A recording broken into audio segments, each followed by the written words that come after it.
Destiny Hoffman in Indiana was sentenced to 2 days in jail after a judge found that she had diluted her drug test. That means that she drank a huge amount of water prior to taking the drug test, so it wouldn't show up that she had done drugs, okay? Which, by the way, is very dangerous. You could die from water intoxication. Don't try it.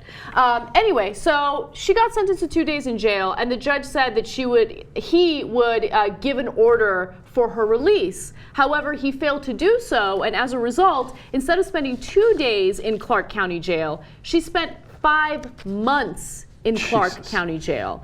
Now she's planning on filing a civil lawsuit against the court, so we'll see how that goes. But what I found really interesting is a special judge heard her case and obviously released her, and the judge asked, well, what's going on? Why didn't you say anything about it? And she had no comment. So I think that's a really sketchy part of the story. But regardless, for them to just forget about her and leave her behind bars for 5 months for something that I don't think she should have spent any time behind bars for is ridiculous. So look, some credit to Clark County Deputy Prosecutor Michelia Gilbert, who first got the case, and she's like, why is this woman still in jail?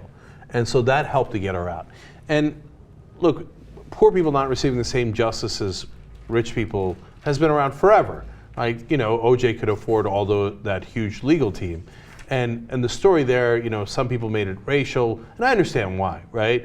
But mainly it was that OJ was rich, and so he could afford the best legal team in America to get him off. If you're poor, you could sit in 5 months in jail, nobody even notices. She didn't have defense counsel representing her.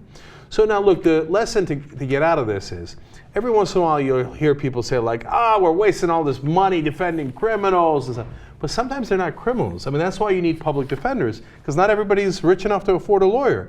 And if you don't have a public defender, oops, we should put you in jail for 5 months when you should have been there for 2 days. But we don't really give a damn about you, so what difference does it make, right? Because a rich person is going to get their lawyer, and understandably so, and rightfully so, and they're going to get out of jail the minute that time is up. Nobody's going to forget them in jail for 5 months. Yeah, and let's just have a really quick discussion about the fake reasoning that judges use and our law, our justice system uses for putting her behind bars, right? So they'll make the argument that they're trying to help her out. She has a drug addiction and obviously she needs help, right? So you help her by putting her behind bars, not for 2 days, but you just forget about her and she's in there for 5 months. What happens to her job? If she has a family that she's taking care of, what happens to her family? It completely destroys her life.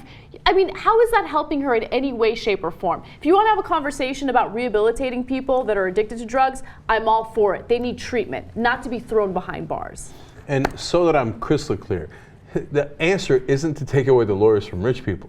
It's to say, hey, let's spend just the small modicum amount of money that we need to spend to make sure that everybody has justice in America, so that there's public defenders that if you can't afford one, at least look out for you a little bit, so that you don't accidentally spend a big portion of your life in jail when you should be out living your life.